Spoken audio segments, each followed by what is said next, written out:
right. Good evening, ladies and gentlemen. How are we doing? How are we doing this evening?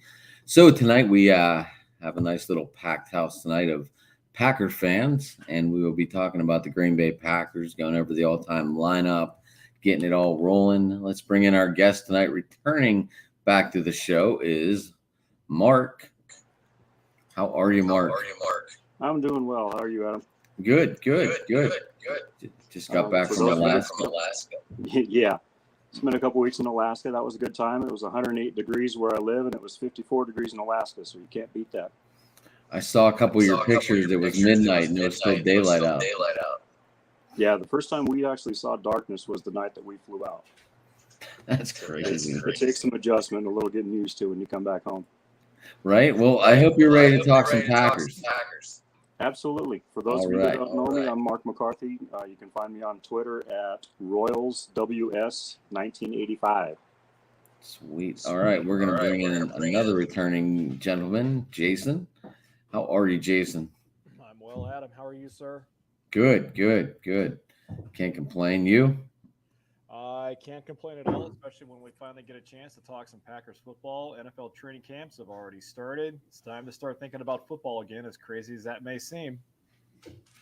Well, you are a Dodgers fan, and they are still in the running, so you have something to keep in mind of open lineup. I guess an open mind towards playoffs. Yeah. Unfortunately, me and Mark are on the total end of the other spectrum.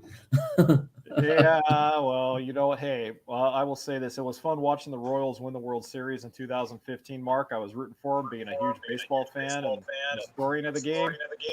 Adam, I still have fond memories of the Pirates going to the wild card in 14 and 15 and watching that packed house at PNC Park. So I hope your team gets back there real soon. It seems like forever to go. I know, doesn't it, though? Right? God, that Madison Bumgarner.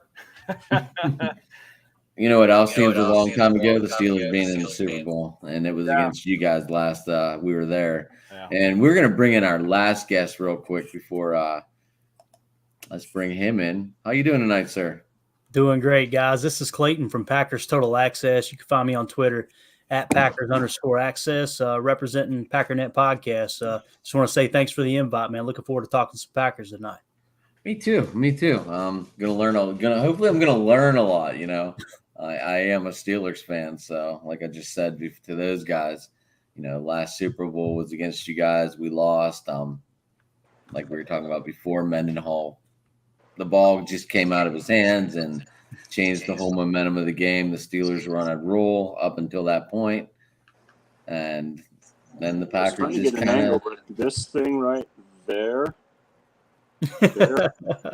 Trying to rub it in, man. That's from the Steelers Packers Super Bowl, dude. Is that in the right in your over your left shoulder? Yeah. It's in my Packers man cave. I love it. Maybe we can get a full picture of it tonight, unlike the San Francisco day where we had all the San Francisco 49ers around you. They didn't appreciate that much. They loved the man cave though. They loved they were talking about it. They're like, is that man cave just full of pictures? So they appreciated it, Mark. Well, we'll take a tour in a little while. All right. So yeah, we're gonna talk some Packers. I've been going over the all-time lineup first. If you guys want to start there, we can, or we can talk about what's gonna happen with the season.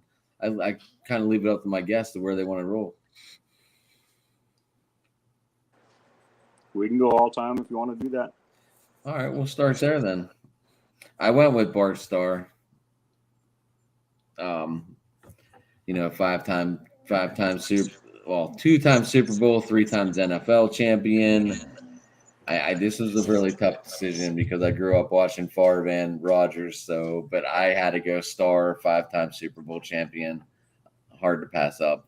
Numbers weren't as spectacular as the other two, but the championships kind of rolled for me on that decision. I did the same thing. I went with Bart Starr as well. I'm with you. 5-time champion, 2-time Super Bowl MVP, the first 2 Super Bowls. And when you look back, it's hard to not pick Aaron Rodgers just because of what he's done over the years. But those 5 championships, that is what did it for me. And I think I was talking to you guys earlier, the Packers have had a Hall of Fame quarterback for 57 of the 102 years that they've played. So it's tough to pick a quarterback for this team. I completely agree. Who'd you go with, Clay? All right, man. I went Aaron Rodgers. And I tell you, Bart Starr was my second pick. Obviously, Favre coming in third. With Aaron, could you imagine Aaron Rodgers? And this is what's so fabulous about talking about all-time lineups. Could you imagine Aaron Rodgers playing in that Lombardi era with that team? Could you imagine him? I mean, that would be unbelievable with that defense behind him. Now, I don't know if Lombardi would handle him, audible and out of plays. That probably wouldn't go over well. But of course, back then, that's another thing that's fascinating about you two and your pick. Bart Starr calling it all of his plays, just the difference in the era and the responsibility on the quarterback. But yeah, I would have to go with Aaron Rodgers. I personally think he is the best thrower of the football in the history of the game. Jason? I'm going to go ahead and stick with. I thought about this a lot, and like Mark and Clayton, there are just so many great quarterbacks in this franchise's history to pick from. I wish we could choose all of them, but I'm going to stick with Mark's selection and go with Bart Starr as well. He was way before my time, but I love studying the history of sports and looking at the guy's numbers and what he accomplished. Bart Starr set the bar for the quarterback position at a championship level long before Montana, long before Favre, long before Steve Young, long before anybody else. And you could argue Johnny Unitas did to some extent as well. But when you think about success, you think about the Lombardi Trophy and the Super Bowl, the first thing that comes to my mind, at least, is Bart Starr, because he really epitomized what this Packers organization's been about, which is tough grit, hardworking, hard-nosed football, well-coached football, and great guys behind center, even if they like to wear tank tops to training camp with mullets and long hair, i.e. Aaron Rodgers. But I'm going with Bart Starr. The other thing that stands out to me on that, guys, and I don't know if you've noticed this or not, but the reverence that people in Green Bay have for Bart Starr. You look at all the quarterbacks that have followed him, and when you start talking about Bart Starr, those guys go quiet, and they show the respect to what he established in that community. Yeah, that says something after all these years, Mark. It's amazing. Yeah. Aaron doesn't talk very openly about other players, especially from other eras, but you can hear when he would mention Bart Starr himself. It's just like you said, the amount of respect and what a class act. I mean, yeah, the tone changes. All right. So I went with, I know he doesn't have a lot of yards, but I went with Jim Taylor as one of my running backs. What do you got? He had 8,597 yards, 83 touchdowns, about 1,700 receiving yards, 10 receiving touchdowns, 4-time champion. The other thing people don't realize with Jim Taylor is that Paul Hornung probably wouldn't have gotten a lot of those yards on the Packers sweep if Taylor wasn't out front knocking people down. So he was a huge part of that offense back then, not only when he had the ball, but when other people were carrying it as well. So I had him as my number 1 running back. My number 2 back, I split. I couldn't really make a choice between Paul Hornung and Ahman Green. Green's more of a contemporary guy, but he does hold the Packers record for rushing yards. Plus, he's a Nebraska guy. That's what I figured. I figured Mark would have went with Ahman Green just because he is a Nebraska guy. Who was your guys' first pick down there? For running back, mine was Jim Taylor. I know you said pick 2. I said Jim Taylor and Paul Hornung. I just love that backfield, from Lombardi's era. After that, I went actually really, really old school. I would love to see, and again, we're talking about eras kind of crossing paths. I would love to have seen Tony Canadeo and Clark Hinkle play in today's football. And it's amazing how people say, oh, well, they couldn't match today's athletes, as if their work ethic wouldn't match today's athletes. Is just silly to me. I mean, they did what they did with so little back then and putting their life on the line. I mean, it was just such a different game, but those would have been my backups. But I did go Jim Taylor and Paul Hornung. Jason? Yeah, I went with Jim Taylor as my number one. And Adam, here's an interesting stat too that nobody I think really knows a lot about.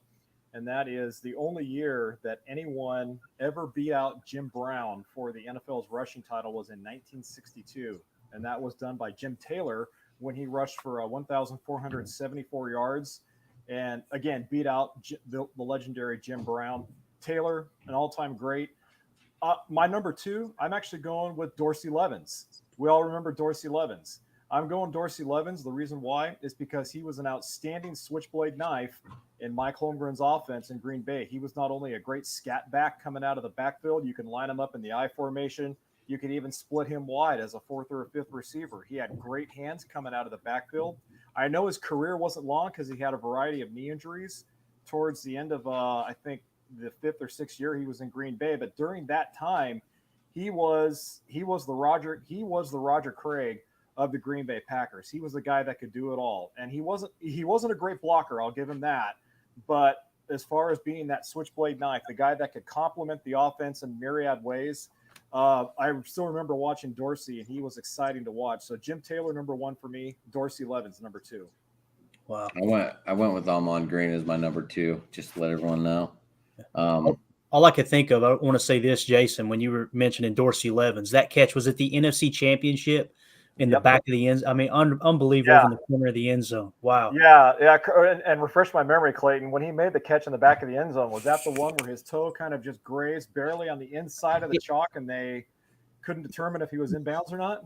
Absolutely. When you watch the replay, it's like that was a running back making that catch. Unbelievable. Right. Yeah, right. It was great. I still remember that. So yeah, give me some Dorsey Levens, baby. All right. So everyone went with Jim Taylor, and then that's where it got a little mix in the other backfield. Me and Mark went Ahman Green. You went who'd you go with, Clayton? What was his name? I went Jim Taylor and Paul Hornung, but I also mentioned Tony Canadeo and Clark Hinkle as backups. Yeah. Kind of hard to argue against the Golden Boy, Paul Hornung. Yeah. Hey, and really my deciding factor was, the guy could kick field goals too. Put him in there. Let's take it. Right. Garo Yepremian who? I went with Paul Kaufman and Bubba Franks. Nice. Paul Kaufman kind of, after reading about him, he kind of changed the whole game of the tight end. Mm-hmm. He became like the passing tight end. That was his era. I would have liked to seen him now because it's kind of like a passing tight end era. Well, it's been a passing tight end era, but would have he fit in well nowadays with that frame? Go ahead, Mark. At the time that he was playing, I agree with you. Paul Kaufman was kind of like Green Bay's answer to Kellen Winslow in San Diego at the time. So he definitely changed the game for the way that they played, and Lynn Dickey found him a lot, and he was successful and really productive. And I would probably agree with you on Bubba Franks. The only other one that I could think of that might take that spot would be Mark Chmura with when they won the Super Bowl with Favre. He had a lot of really good years there in a row. Against the Packers. I mean, the Patriots. Yeah. Right. Yep. All right. Clayton?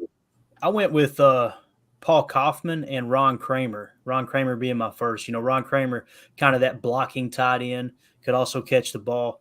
And like you said, Paul Kaufman kind of changing the game. I think that 1-2 punch there, you come out in a 12 personnel, pound the rock, and then throw the ball to those guys. That's all day long right there. Great tight ends. Ron Kramer, I think, is very, very underrated as a tight end. He was a good blocker then, right? Absolutely, yeah. Yeah, and if I remember correctly, too, he played a minimal amount of games because of military service. So it was one of those guys that kind of got lost in the shuffle, if I remember right. But, when you hear other Hall of Fame Packer players talk about him, they were like, there was nobody better at the tight end position in the game of football than Ron Kramer. He just wasn't showcased as much. Okay, Jason. Yeah, I'm going to go ahead and toss out there Bubba Franks as well. I remember Bubba Franks being a really big physical tight end, but he had some of the softest hands of any tight end when he played. And guys, I also like blocking tight ends, and so this next selection might kind of surprise you. But for my 2A, I'm going with a guy by the name of David Martin. He played with the Brett Favre era Packers. The reason why I went with David Martin is because, again, I like the big blocking tight ends. I like the guys that can punch that extra hole in the line. And while David Martin had some good soft hands, he wasn't the primary receiving target the way Bubba Franks was. I remember David Martin being able to level a middle linebacker and then help the guy up and watch him, do crazy eights because he got knocked on his wheels. So David Martin could lay the lumber. So I went with Bubba Franks 1 and the big blocker David Martin number 2. Like it. Did he play at the University of Tennessee? Yeah, he played. I think Tennessee Chattanooga, if I'm not too much mistaken. Okay. Gotcha. Yeah. Mark, University of Tennessee. He played University of Tennessee. Yeah. Were you going to say something, Mark? I was just going to say I took a look at Ron Kramer. He played 7 years in Green Bay, only played 89 games, but he had 170 catches, 15 touchdowns, averaged 15 yards a catch. So it's a good call, Clayton. Yeah. All right. I went with Forrest Gregg as my one offensive lineman. Hall of Famer, 5 titles, all-time team. That's all I really got on that guy. But he looked huge in the pictures, so that's why I like him. I would agree with you there. He was massive, and he would lead that sweep, and he would clear out his own. And he took a team to the Super Bowl as a coach. Yep. Not ours, but he took a team. Yeah, that was another thing I caught on too. A lot of these Packers went on to be, some of them went on to be head coaches, not very good. Some of them, Right. Absolutely. like Bart Starr went on to be a head coach, not very good. I think he was 58 and 72, and he had some ties to his name too. Yeah, he was the king of the 8-7-1 season. It's a fact. Yeah. So, Mark, did you say Forrest Gregg too? Is that right? Yeah, I did. Okay, gotcha. Yeah, he was my number 1. I mean, all you need to hear is Lombardi said he was the greatest player he ever coached, right? And just an absolute mauler. I mean, you look at that guy. I've got some pictures hung up here in the studio, and I got a picture of him where he's covered in mud. I mean, head to toe, face, inside the face mask, everything. But since you guys took him, I'm going to mention one, Jim Ringo. I feel like Jim Ringo was a very, very underrated offensive lineman there with the Lombardi era. That's the thing. Another thing about this Lombardi area too is they won 3 championships, just the titles, NFL titles, and then they won 1 and 2 of the Super Bowls. Yeah. I mean, that's pretty damn impressive. Jason? Yeah. Okay. As much as I really wanted to pick Tony Mandarich, because we all remember Tony Mandarich, obviously I couldn't pick him for specific reasons. I had to go with my number 1 is Jerry Kramer. God, you can't think of tough, hard-nosed linemen who played with broken fingers and broken legs, and you think of Jerry Kramer. He's my number 1. Nothing else needs to be said. My number 2 offensive lineman that I picked, looking at my list here, my number 2 guy was a guy from the Lombardi era as well named Cal Hubbard. You guys probably remember Cal Hubbard. Cal Hubbard was kind of one of the unsung anchors of that offensive line from the Lombardi era. So Kramer number 1, Cal Hubbard number 2 for me. Tony Mandarich number 455, wherever he ranks. We only needed 1. I was only doing Right. 1 lineman. I don't. Maybe I sent you a wrong list. I'm not sure. No. It's all good. Sorry, I had to get Tony Mandarich in there. I'm sorry. Had to. The incredible bulk, right? Yeah, Remember that's that right. Sports Illustrated cover. The incredible bulk. Yeah. Do you know his story, Adam? No. Dude, he was like supposed to be, and this is way before I was a football fan, but he was supposed to be the surefire slam dunk draft pick. You can't miss on this guy.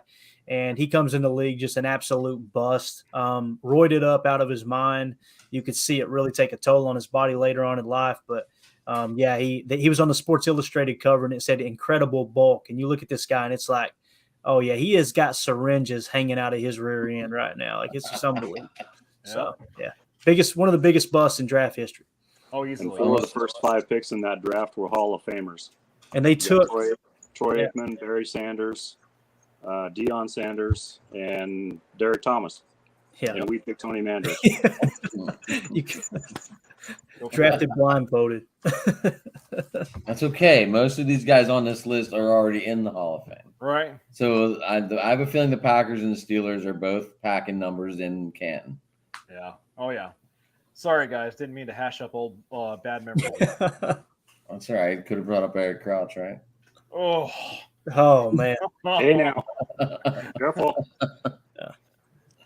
Well, that guy, he had so much talent. Then I don't know what happened.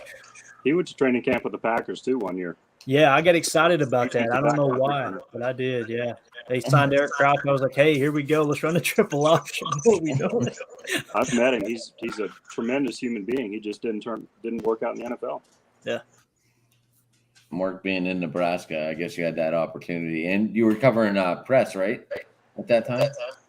Yeah, from time to time. I actually met Eric when he led off it was for the Nebraska Olympics. I can't remember what exactly it's called, but they do a torch relay every year. And Eric Crouch was the first one. He started the Nebraska Olympic torch at the Wyoming border. So I got to talk to him that day. He was pretty cool. I don't know anything about the guy, except for he was a major bust in the NFL. Yes, he was. I know he was good in college. I know he was in the running for the Heisman, I believe, that year too, right? He won the Heisman. Yeah, He won the Heisman. Yep. Okay, so I didn't follow that close. I believe he sells insurance or real estate, one of the two now, down in Omaha or Lincoln. Well, at least he's doing something. All right, so we got linemen down. Now we got 4 wide receivers. I went with Don Hudson, obviously. on offense. Let's rephrase this. Good choice. He did play both positions. He did play both positions back in the Lombardi era. So, but I guess a lot of players did on that time frame, right? Yep. Yeah, up until about, what was it, the late 50s maybe was the last two-way player. Sam Huff, I think, was the last one. I believe so. Yeah. Yep. It's hard to pass this guy up. He's probably the number 1 Green Bay Packer of all time. Yep.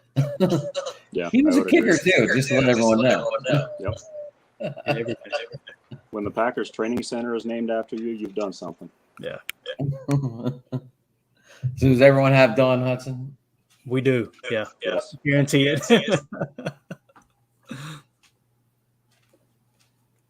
I went with James Lofton. Mhm. He would have had 6 1,000-yard seasons, but it got shortened by the strike. 14,000 yards, Hall of Fame, 8 Pro Bowls. He's in the Hall of Fame and the Packers Hall of Fame, obviously. Pretty good career. Should have had a couple Super Bowls, but the Bills couldn't win. True. Lofton he's my number 2 pick. He's the reason I'm a Packer fan today. I started following football in 1978, and James Lofton was just a badass at that time. Love it. Clayton?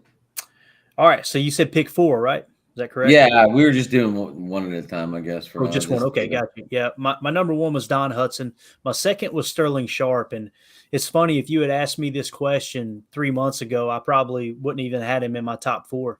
But someone had brung up, the conversation of, is he a Hall of Famer? And I'm going, he's not a Hall of Famer. And then I started looking at the numbers, and I was like, if this guy hadn't got hurt, he might have rewrote the record books. Like, he was unbelievable. I could not believe the amount of production he had. So I would go Don Hudson and then Sterling Sharp. That's the one I would mention right now. I mean, I was going to ask that question too. I have Sterling Sharp as 3, but I was going to ask that question to you guys. Why is this guy not in the Hall yet? I think, the injury. yeah, I think it's, Jason, go ahead. I want to hear your take on this. Yeah, well, injury first and foremost for Sterling Sharp. I kind of equate Sterling Sharp's career to being I think he had the unfortunate distinction, and I say this with great reverence and respect to Jerry Rice, but he had the unfortunate distinction of playing in the same era as Jerry Rice, and playing in the same era as Andre Reed from the Buffalo Bills, and playing in the same era as Art Monk from the Washington Redskins. He was kind of sandwiched in with all these other great wide receivers, especially in the NFC.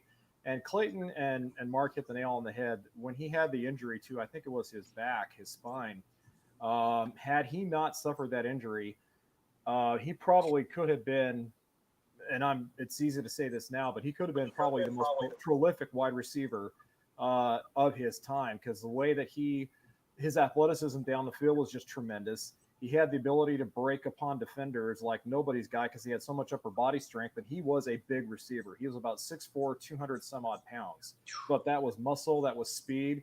And we all remember his brother Shannon from all the great years that he had in Denver and Baltimore. But Sterling was great as well. But I think had he not played in the same era as Jerry Rice, he would have gotten a lot more love. But he's definitely not in the Hall of Fame, because much like Sandy Koufax in baseball, even though Koufax is in baseball's Hall of Fame, like Koufax's career, Sharp was dominant for about 3 or 4 or 5 season stretch, and then he got injured and just wasn't ever able to play again. Had he had more of a sustained career, he definitely would have been a first ballot in Canton. And the sad thing for me is, if you watch the play where he got injured, it's not a big hit. He just went out to block and lowered his head, and that was the end of it. Yeah. But I agree with you. He was Green Bay's answer to Jerry Rice, and if he would have been able to keep going and playing with Favre for the rest of his years, dude could have put up some incredible numbers. Yeah, who knows? Yeah. And to answer your question, Adam, the reason he's not in the Hall of Fame, in my opinion, it is 2 things. You've got lack of career, obviously just 7 years, I believe you guys said. And then on top of that, there's just such a backlog for wide receivers getting in the Hall of Fame. I mean, when you talk about Terrell Owens, and I know he ticked off the media and all that, but, for him having to wait a little bit of time, and, one that I recently got persuaded into changing my mind on, as far as is he a Hall of Famer, is Donald Driver. When I looked at some of the numbers, I was like, holy cow, man, he's got more yards. I think he's just got 1 less touchdown than John Stallworth. He's got better numbers than Lynn Swann. Now, granted, he doesn't have those Super Bowl, trophies like those guys do, but at the same time, that kind of got brought up in the conversation as we were talking about Sterling Sharp. But again, the same problem would apply with Donald Driver. There's just such a backlog of great wide receivers that aren't in the Hall. It's going to be very, very tough, I think, for Sterling to get in. Not that he doesn't deserve it.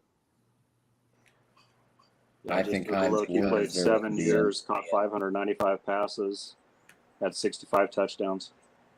65 touchdowns in 7 years. Yeah. Wow. 8,134 yards. It's insane. Yeah. It's like we're talking about great wide receivers. Pittsburgh's got one sitting there waiting too. 2 Super Bowls, over 1,000 catches, and one of the best blocking wide receivers in the game. I mean, they had to make a rule after him. Voted dirtiest player too, right? I love it, man. I mean, you watch some of them blocks against the Ravens, and Anyway, we're not talking Steelers, but we brought up wide receivers, so I feel Hines Ward does deserve to be in there, and hopefully one day he does get in there. I love it, man. I love hearing the Rooney family talk about the Packers. They're very intertwined, as far as history of football, and they, I watched the Packers legacy documentary that they put together. It's like a 9-volume series, or maybe a 7-volume series, and multiple times one of the Rooney, I can't remember the Rooney owner's name right now. We got Art, Dan, and Art Jr. This is Art Jr. Dan. He was just talking about how the Packers and the Steelers will forever be, kind of of the same heartbeat, if you will. Just one of those historic teams. My brother was a big Steelers fan. He came in from leave. He was serving in Desert Storm, and came home and got me watching the Steelers there in the 90s, and I absolutely fell in love with them. It wasn't until 2003 that I went to Lambeau and fell in love with the Packers. But Steelers are definitely my second favorite team for sure. Oh, that was probably hard for you to root for one of those teams in that Super Bowl, huh? It was, but what was cool was, my brother called me before the game, and I thought he was going to call and talk trash, and he's quite a bit older than me. He's really, I look at him more of a father figure than anything. With our upbringing, he was just kind of looked out for me. But he told me that day, he said, and he called, and I was going, man, I hate to see his team lose, but he said, hey, I just want you to know I'm rooting for the Packers today. Blew my mind. Absolutely blew my mind. But, of course, he grew up in the 70s, so he has all those rings. He's not, Right. Yeah, pretty cool. So, Clayton, are you in Green Bay? Are you close to it? No, I'm actually located in Tennessee. That's why I was asking about David Martin. I was thinking that he might have went to UT, but it was probably someone else I was thinking of. But, yeah, I'm located down here in Tennessee, about an hour and a half northeast of where UT is, where the Vols play. I'm not a Vols fan, though. Can't stand them. But, yeah, that's where I'm at. I just, like I said, I heard kept hearing the history of the Packers and Lambeau Field and blah, blah, blah. And I bought a DVD one day, man, the history of the Packers, and I watched it. This was in 2003. I watched it, and literally the next year I was at Lambeau Field watching them play the Bears. I just fell in love with the history, and the people of Green Bay they're just unbelievable. It's just a magical place, man. But I imagine Pittsburgh and I want to say Heinz Field. I know it's not called that now, but I call it Aspirin Field now. Aspirin Field. I don't even know. Yeah, it's mind blowing. Yeah, it's going to be hard but hey, $10 million a year, man. Come on, it's gonna help, right? Pay me $10 million a year. I'll put that sign on my house. Yeah, I would too. Don't get me wrong. Not Lambeau. Lambeau's off limits. So. Have you done the tour of Lambeau, Clayton? I have, yeah. I've been fortunate enough to do it multiple times, and Mark, I tell you, man, I'm sure you've done it. It never gets old. It just never gets old. There's something about as cool as that stadium is packed out, when you walk into it empty, it's just like you feel like there's just 100 set of eyes staring at you. It's I want to say haunted, but it's not like a creepy feeling. It's just like, holy cow, and you look at that end zone and that C in the Packers' name and know that's where Bart Starr did the sneak in the Ice Bowl. And it all happened right here. Lombardi watched those sidelines. And it obviously being named after the co-founder, Curly Lambeau. It's an amazing place, man. That tour, I honestly, Mark, I toured it again last year, and we did it in November, and there was snow flying. It was for the Seattle game, and it never gets old, man. I think I enjoy that stadium tour more than I do the game at Lambeau. I really do. Love it. What really got me was coming down the tunnel, and at the end of the tunnel, there's the plaque that the players touch before they go on the field. Dude, that brought tears to my eyes and chills and goosebumps and everything. Just thinking about how many players have done that and how many people have been there. And like you're saying, they're not really ghosts, but you can feel the presence of all of the guys that have been there over the years. It's amazing. And Jason, I'm sure that I don't know if you've done a tour or not, but what's really cool, Adam, what he's talking about too is in the tunnel, when they refurbished Lambeau Field, the players used to enter out of the north tunnel. And they moved the players. That north tunnel is still there for the away teams, but they moved the players' tunnel to the corner of the end zone. And what they did was they chiseled up the concrete from the old north tunnel and put it in the new tunnel, so that when players walk out the tunnel, they're walking over the same exact concrete that Lombardi's Packers did. And they, touch their cleats in that case. It's just amazing, man. Everything is so well thought out. Thank God for Bob Harlan and even Mark Murphy now. I think Mark Murphy's done an excellent job. They're just, like they said, they refer to themselves not as presidents of the team, but, they're kind of acting owners, but they're carekeepers, is caretakers of the team is what they say. It's so well put. Hold on, guys. Hold on. Someone just emailed me saying they wanted to jump in. Hold on. Sorry. Anyway, I'm listening. Sorry. You're good, man. Hey, we can nerd out over this all night long, right? Jason, have you had an opportunity, man, to go to Lambeau? Have you had a chance to make it? I'm not sure where you're located. Yeah, Clayton, I live out here in California. I live in a city called Fresno. We're right smack dab in the heart of the San Joaquin Valley of Central California.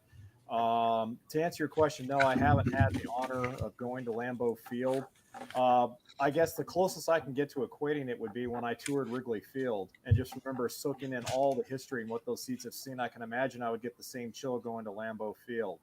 But it's interesting because you guys probably don't know this, but there's a large contingent of Packers fans, especially here in the San Joaquin Valley, and that's significant because geographically we're very close to the San Francisco Bay Area. So obviously we're going to have a lot of 49ers fans here. We also have a lot of Raiders fans because, hello, Derek Carr and Devontae Adams from my Fresno State are playing together on the Raiders. Now we'll get to Devontae later. But I've wanted to go to Lambeau for the longest time, not even just to watch a game, Clayton, like you said, just to go in there and immerse yourself in the history and just to smell the grass, just to smell all the legends that have adorned that field and that have played on that field over the last 70 or 80 years. I can't imagine there would be anything else like it in the world to experience. I went in July and it was amazing. Yeah. Yeah, that's what I was going to say, Jason, man. It doesn't have to be for a game. Go in the off season, and I'm telling you, you will not be disappointed. And Mark Murphy's done an excellent job with Titletown. They have it really built up. They're off to the side, and I got to experience that for the first time because I hadn't been back in a few years. I intentionally wanted to wait until Titletown was somewhat complete. And, man, just an amazing job they've done. You've got to go, man. Trust me, you deserve it, man. Yeah, I will. I'll get there someday, brother. Hey, Cal, how are you, man? Good. How's everyone doing? Good. As you see, we're talking about Lambeau stories right now. Yeah, it's awesome. Do you have any to throw in on this? No, I've never been I've never even been to Wisconsin, to be honest. So definitely something I'll have to check out as well at some time in the future. Where are you located? So I'm in Canada. I'm up in Sudbury, Ontario. Oh, nice. All right, we're international today. I like it. Yeah, I guess so. We are going over the all-time lineup. Jason, you were on receivers. Yeah, so obviously I went with Don Hudson number 1, Sterling Sharp number 2 for me. My third receiver I went with was Antonio Freeman, one of Brett Favre's go-to guys, one of the most physical receivers when he played. Loved Antonio Freeman. My fourth guy I went with, it's a tie between James Lofton and Jordy Nelson, but I got to go with Jordy Nelson, man. I love Jordy Nelson. He was the Cooper Kupp of his era. He was the guy that would make that tough catch over the middle. Didn't care if he took a hit on the back or if he took a hit on the neck, man. When Brett needed to throw that pass right down the middle of the field to get that extra yards and get the yak in there, Jordy Nelson was it. So, yeah, Hudson number 1, Sharp number 2, Freeman number 3 for me, and then Jordy Nelson rounds out my top 4. All right. I have Sharp and Donald Driver as my other two.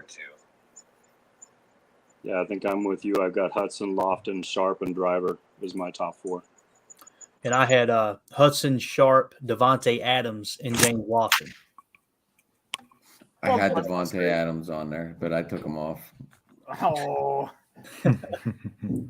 I did. I felt that he wasn't there long enough. I mean, he did great things, but there's just too many other great wide receivers to leave off this board for the time they spent in Green Bay. And I mean, if you look at some sites, like if you look up like greatest teams or whatever from the Packers, some of them don't let them go unless you play for 6 years. 6 to 10 years was their rate to say if you were a good enough Packer to make the list. Wow. Cal, do you have any say on this? Yeah, so I'm trying to go back because I'm pretty sure we talked about this on the Full Press Packers pod. We did, my co-host Jesse and I had ranked them. I think I'm with Clayton in having both Lofton and Adams in the top 4. I think I might switch them, but I'm trying to remember who I had 5. It might have been Nelson, so I'm trying to look that up now. But in terms of, I guess, I mean, I feel like Adams played more than 6 seasons, though. So I feel like, you can draw arbitrary numbers, but I'll have to look up Adams' exact career. But I feel like he played long enough that I'd argue he should qualify. Okay. Obviously we'll go to defensive lineman. I went with Reggie White, obviously. I didn't think this was much of a contest, but you never know. I actually went with Willie Davis. Ooh. He's a 5-time Super Bowl winner, not Super Bowl, but 5-time NFL champion, 5-time All-Pro. He was one of the driving forces of those early teams that made the Packers what they are. And Reggie White would probably be a close second. And is that also part of Willie Davis playing his whole career with the Packers?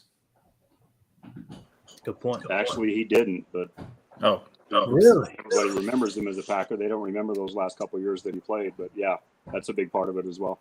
Well, I Just didn't know being- that. You know, you win that many titles in the 60s. neither did I, obviously. Yeah. Mhm. Thanks.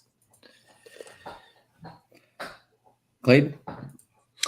Yeah, I went with Reggie White, number 1, just because he could play inside and out. Willie Davis was my number 2 because in today's football, Willie Davis could put on an extra 15 pounds and do the same thing for sure. And my 3rd was Henry Jordan as a backup. I think Henry Jordan's very underrated. Cool little note about Willie Davis. I don't know if you guys have seen this movie or not, but there's a movie called The Program. It's about college football. Oh, that's great one where movie. they lay in the middle of the street, right? Yeah, on the commercial that got banned. Yeah, everyone always says that. So what's Well, really cool is the inside linebacker, Alvin Mack. I didn't know this, but He was Alvin the Mack. shooter up, right? No, that was the big defensive lineman, the big white guy. This was the All-American inside linebacker. He's actually Willie Davis's son. I didn't know that till this year. Pretty cool. Jason? Lineman. Yeah, lineman. Okay. Defense. Minister of Defense, Reggie White. That's all I have to say about that. Number 2 for me would probably be Willie Davis as well. When you think the best defensive lineman of all time in Packers history, you can interchange them 1 and 2, but Reggie White and Willie Davis.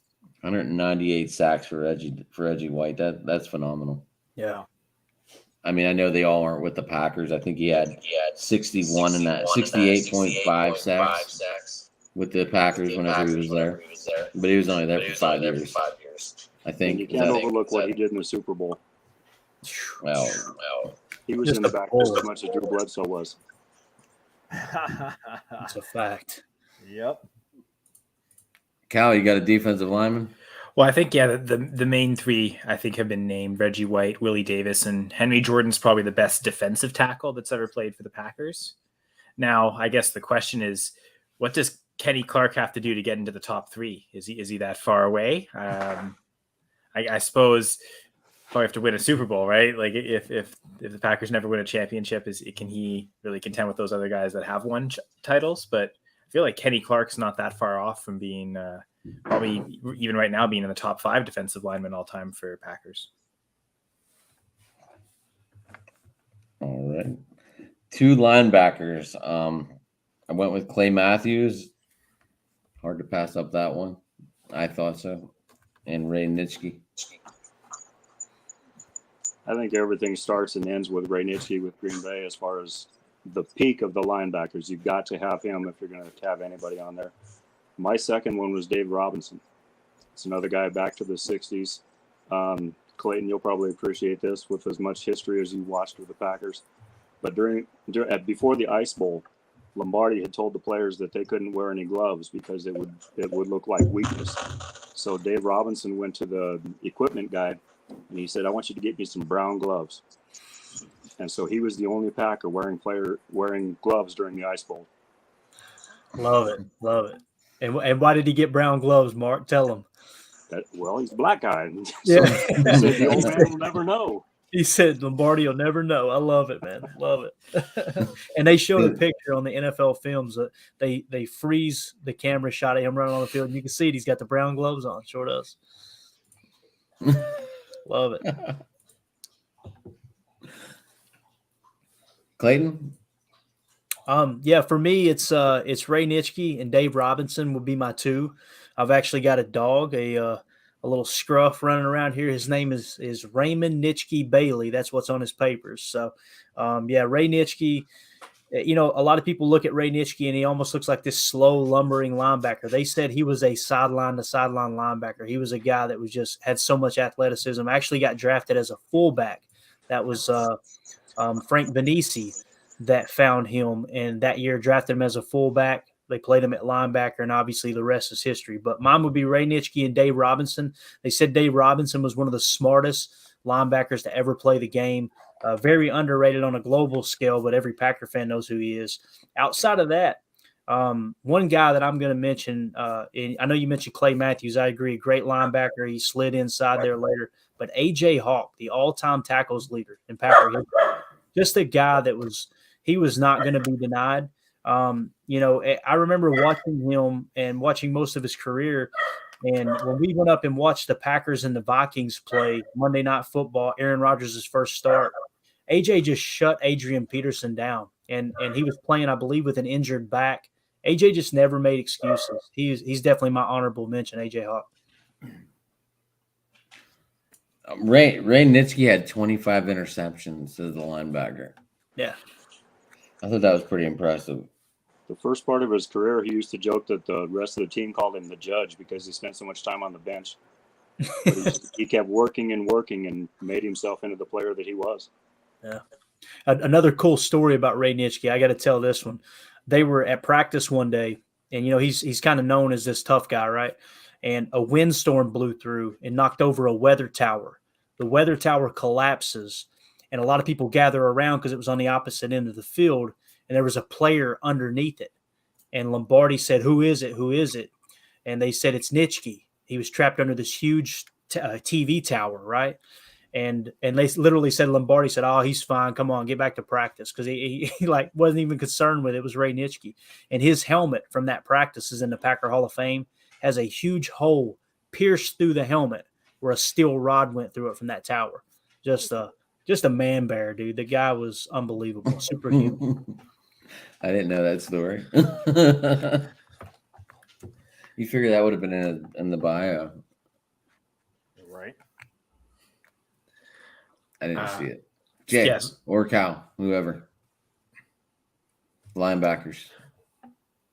Well, yeah, I think Nitschke'd be number one. Now, I guess my number two, I don't know if this is cheating because I suppose Cal Hubbard. I mean, he played back, you know, this is back in the 20s and 30s, but every position for the Packers in terms of like, you know, played on the offensive line, obviously playing the defense, the 60-minute men back then.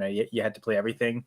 Technically didn't ever play a linebacker, but sort of played as I guess an edge rusher.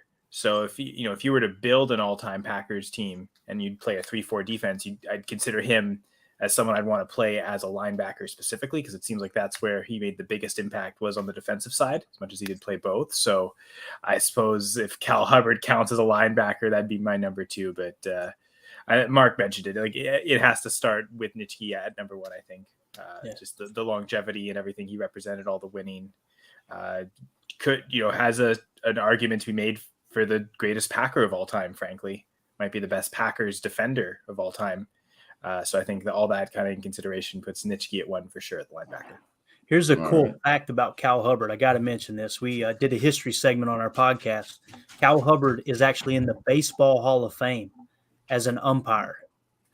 So he went on after football to umpire games and did it so well that I think he was on the committee. He actually trained other umps and made it to the Baseball Hall of Fame. So he's to the best of my knowledge, he's the only player that's in the history of both sports that's in both the Pro Football Hall of Fame and the Major League Baseball Hall of Fame. Bo Jackson, is it? No. He didn't play long enough to make the Hall of Fame for either one. He's in the College Football Hall of Fame, though. Yeah. And actually just stayed healthy, man. Yeah. Just looking at Hubbard, he was part of that three-peat in the 29, 30, 31. But then once it was championship games, he also won in the 1936 team before he retired. So 4 championships for Hubbard. Yeah. All right. I did not know that. I'm learning a lot tonight. I love it. Jason, who'd you go with, bud? Yeah, obviously I went with Nitschke number one, Clay Matthews the third, number two, but I have a 2A in there also. I don't know if you guys remember a guy by the name of Tim Harris. Played for the Pack back in the mid to late 90s. He was had a lot of speed. and he was one of the first kind of hybrid linebacker defensive end types in the mold of Jason Taylor of the Miami Dolphins. He played when Lindy Infante coached the Packers, and Tim was extremely quick off the line. Lindy would line him up sometimes on the edge. Sometimes he would line him up as a middle linebacker or an outside linebacker. But Tim was really quick, had a lot of sacks, didn't play with Green Bay his entire career. I think he actually went on to play for the 49ers subsequently, and I think he might have ended his career with the Colts, if I'm not too much mistaken. But I remember Tim Harris just being a man beast. And again, he was one of those first hybrid linebacker / defensive ends that played both positions. So, yeah, Nitschke 1, Clay Matthews 2, and then 2A for me with Tim Harris. Tim Harris kind of gets overlooked because that was a lot of lean years when he was playing there. Yeah, that was the down year. Yeah. The Lindy and Infante years were not good. Oh, they were not. I was going to say, though, I've never heard of Tim Harris. You guys, I know what I'm looking up tonight. I'm going to try to find some YouTube highlights. I got to see that. Yeah. So here I thought Tim Harris, isn't that the guitarist from INXS? But Yeah, right. or no, that's Tim Ferriss. Sorry. Yeah, Ferris wheel going on in my mind at names here. That's okay. They both rhyme. Ferris. It's easy to get confused. That's the trouble I have with Dave Robinson is I'm also a Spurs fan, so I've got him there. And then I've got a friend here in Scottsbluff whose name is Dave Robinson. So, I got him 3 ways there. There you go. 4 defensive back. I went with Charles Woodson as my first pick. 8 Pro Bowls, Defensive Player of the Year 2009, Super Bowl, obviously beat the Steelers. 4 times first team All Pro, 4 second team mention All Pro. 1,100 tackles, which is phenomenal. 65 interceptions, 155 pass deflections. Pretty solid career for Mr. Woodson. I know it wasn't all with Green Bay, but I've actually got him as my number 4.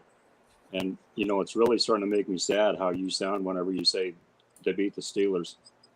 But, we'll keep talking. No, it don't. No, it don't make you sad at all. I don't want to hear it. No, it doesn't actually.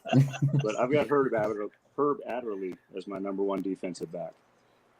Strong. He had some issues with the team, went and played for the Cowboys, but he won a ring with the Cowboys, but he said he will never wear that because he sees himself as a Packer. He did. He won Super Bowl 8, I believe it was, Mark. Yeah, when they beat the Dolphins, he was there. I believe that was the one anyway. But yeah, he won a ring with the Cowboys, but he said he'd never wear it. Wow. 3-time Super Bowl and then 2-time NFL. So he played, what would that be, 62, 63, and then 3 Super Bowl 1, 2, and 8. I'm looking. You guys can carry on. Okay. Let's not all jump at once, boys. Jason, you might as well go first here. Who's your number 1 there in the cornerbacks? In the cornerbacks? I mean, defensive back. Just defensive backs in general, which was all. Oh, sorry. Defensive backs in general. My number 1. This was a tough one, but I had to defer to Charles Woodson, and I was born in 1975, so I never saw Willie Wood play. But Charles Woodson, there's a reason why he's in the NFL Hall of Fame. He was with the Packers for a fair amount of years to where he's already one of the legends. So, yeah, I went with Charles Woodson. Another guy you guys probably remember is Leroy Butler, one of the best, hardest-hitting safeties that ever played in the National Football League. Leroy could lay the lumber on anybody. He was a hell of an instinctive football player. And then I went with Willie Brown after that. So, yeah, I went with Charles and Willie, and I think I just said Leroy, but yeah, those are my guys. And I think Jason, do you know what Leroy Butler invented? Do I know what Leroy Butler invented? Yeah. I want to say he. Okay, I'll defer to Mark. Mark, what did he invent? I actually have an autographed helmet from Leroy Butler, and on it he has written "The Leap." He was the first guy to do the Lambeau Leap. Yes, he was. I thought that was a pretty impressive. He's on my list of defensive backs too. So is Willie Wood, for that matter. Kyle, you actually got to mention. Do you know this guy?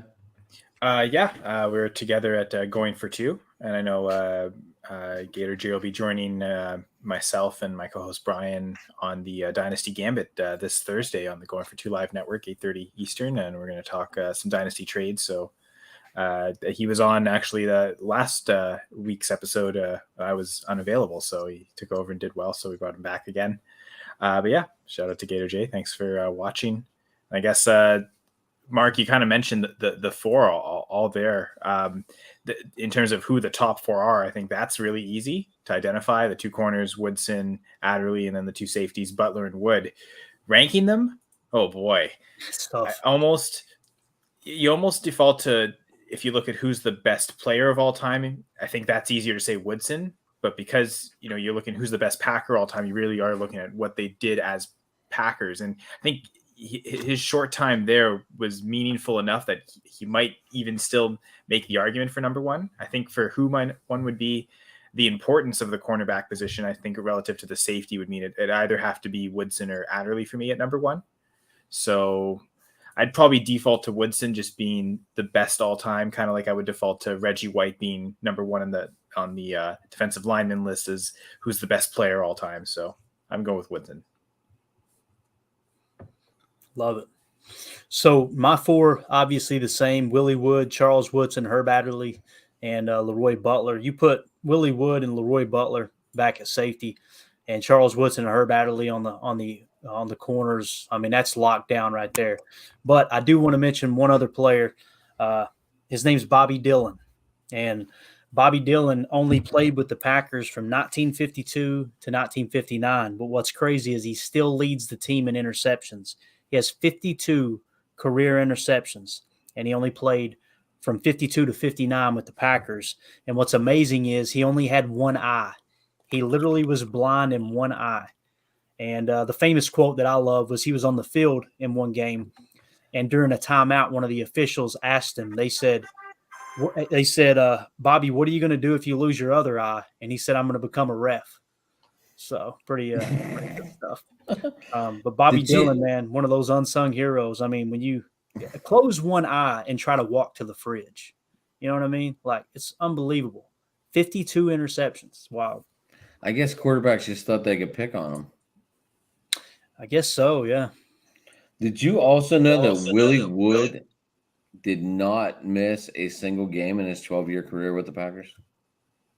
Wow. He was the Iron Man, kind of the yeah. That's impressive to do for any position, really. But you figure a safety like him, that's a lot of tackles, that's a lot of big hits. So kudos to Willie Wood. If I remember correctly, too, Jack Vanisi found him in free agency, too. I don't think they actually drafted him. Jack Vanisi, for those who don't know, an amazing he was basically the architect of Lombardi's Packers. The large majority of those players were already on the team. Jack Vanisi found them. And then Jack Vanisi also recommended that the Packers hire Vince Lombardi. Jack Vanisi died very, very young in his 30s with a heart condition. But that man right there, he should be plastered all over Lambeau Field because he was literally the architect of Lombardi's Packers. And again, I'm pretty sure, if I remember correctly, he found Willie Wood in free agency. I feel like there's the 1-10-1 Packers team. Aren't there like 7 or 8 Hall of Famers on that team? So absolutely, yeah. Yep. Jack Vanisi, thank you, Clayton. It seemed it seems like every guy that came out of that era, the Lombardi era, made the Hall of Fame. Oh. I mean, they seem to be that good. 5 Super Bowls in 7 years? Or not Super Bowls, but 2. Yeah. And one of only 2 3-peats in NFL history. So yeah, and the other one is actually Curly Lambeau, right? Yeah, right. Pretty so cool. it's the only 3-peat with playoffs and like championship games. So that's that kind of means something a little something extra. And again, a couple of them end with Super Bowls, so that's nice too. Yeah, I mean, Don Hudson needs to be mentioned as a cornerback too. He had 30 interceptions. It's amazing. And I mean, I think he was their place kicker as well. And I mean, he might even been a returner. I mean, why wouldn't he so fast? He had 800. Go ahead, Mark. I'm going to throw out one more defensive back for you guys and see if you can figure it out from what I'm telling you here. He played from 1980 to 1991, played 147 games, started 122, had 20 interceptions, 1 return for touchdown, recovered a fumble. I'm sorry, he recovered 13 fumbles in his career for a total of 2 yards in returns, by the way.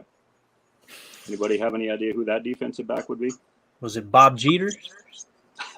No, No, really. that is Mark Murphy. Mark Murphy. I was just going to say, seriously, Mark Murphy. Oh, I was gotcha. And not the president Mark Murphy, right? Yeah. Yeah. So you're talking about his time with the Redskins? No, that's his time with the Packers. Really? I didn't think. Oh wow, I didn't know that. Well, am I was thinking of the thinking- wrong guy? I was thinking there was 2 different Mark Murphys. Yeah, you're right. You're right. I've got the wrong one. Now, what's cool about the president Mark Murphy is he's got a Super Bowl ring with the Redskins, and he led the entire NFL in interceptions that year as well. So everybody looks at Mark Murphy as this frail old man coming up on 70 years old. He doesn't know football. The guy was a monster in football. Yeah, he had 27 interceptions for the Redskins. Yeah. He had And there 9 was a Mark of Murphy, 83. though, that played for the Packers. I do know that. Yes. So you're, Yeah. When Yeah, I first heard of this hire, that's who I thought they hired, but good stuff. Yeah, I led you down the wrong road. Sorry, guys. No, that's okay. That's all right. That's all right. You We're try here to to catch learn. us off guard. I like it. Keeping us on our toes. You know what I'm saying? Still, Mark Murphy. I'm kind of looking at both of them, and the Green Bay Packers. Mark Murphy, pretty impressive career. Like you mentioned, Absolutely. so, yeah. So are we going punters and kickers? I think kicker. It has to be Crosby, right? Like I don't think there's anyone that even comes close. Ryan Longwell. Unless you throw in Paul Hornig and Yeah. Sean Hudson. Well, and you're the guys that aren't just pure kickers, but I think when you're looking at I the don't guys that know, were though, just man. only pure place You kickers. tell I me think Ryan that's- Longwell isn't the best yeah, you best can cr- get best Ron kicker? Longwell in there too. Yeah, Man, I mean, I think that even just that Cowboys game, like the 2 back-to-back 50-yard field goals to kind of win it and solidify it, and just his longevity, he won a Super Bowl.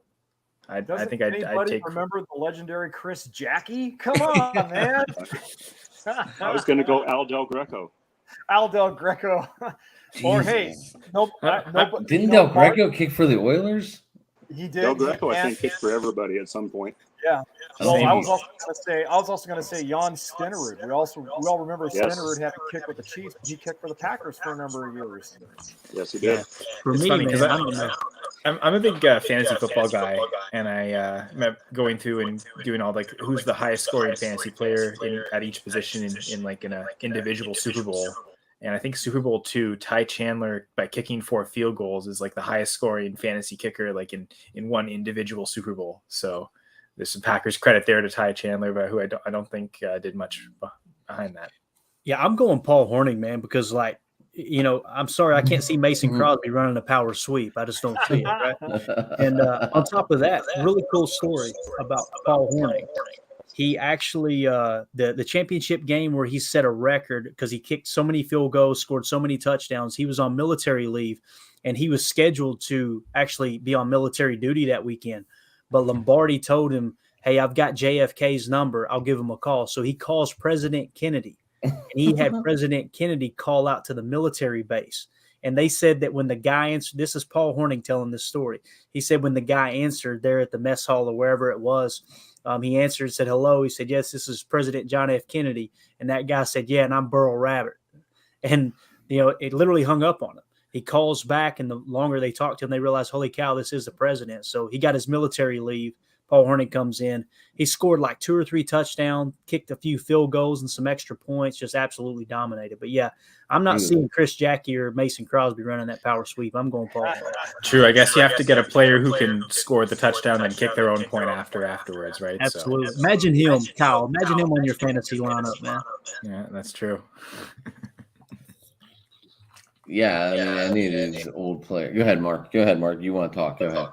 I was just going to make a wisecrack and say Mason Crosby could run the power sweep, but he wouldn't be able to survive it. That's a fact.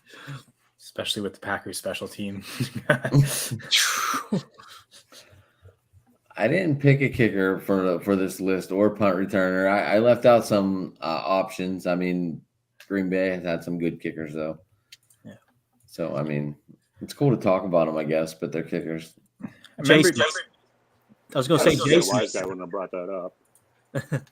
Jason, tell us about Desmond Howard. My goodness, talking about kick returners, right? I mean, that guy was a weapon that year, right? Yeah, I watched Desmond in his prime, and he was one of the most, if not the most explosive special teamers when he played. We all know he won the Heisman Trophy at the University of Michigan, and we all thought that when he was drafted by the former Washington Redskins, who are now the Commanders, that he was going to be the next great wide receiver. It never really panned out for him. He found second life as a special teamer. And yeah, when he was a special teamer for the Packers, he basically was the Devin Hester of his day. Teams did their best to kick the ball away from him. And even if they got flagged 15 yards for the ball going out of bounds, they didn't give a damn. As long as they kicked it away from Desmond, that's all they cared about. But yeah, and Desmond, look, he was Super Bowl MVP for a reason, wasn't he, guys? Yep. Because he did so many things, and not only was he utilized as a special teamer, but he came in a lot of third down situations in the empty backfield, and they utilized Mike Holmgren knew how to utilize him for what he was with his size and his speed. So yeah, Desmond, primarily the special teamer, but could do a myriad of things as well. Yeah. I was just looking at a listing of the top kick returners in Packers history. Desmond Howard, they have ranked as number 2. Travis Williams is actually number 1. 1967 as a rookie, he averaged 41.1 yards on kickoff returns. That dude was a beast as a return guy. Packers had good special teams. Yeah, that is still the number 1 record in Green Bay, pretty much across the NFL, actually. Ain't it? Yeah, he was good. I didn't do it for the entire career for Packers, but back on the Full Press Packers pod, we did an all-decade team a couple years ago, and I had picked Micah Hyde for the decade of 2010 to 2019. I believe I think he led them in punt return yards, and also he was pretty high on the list of kick return yards as well. So I think just as a well-rounded player, and I think it was also.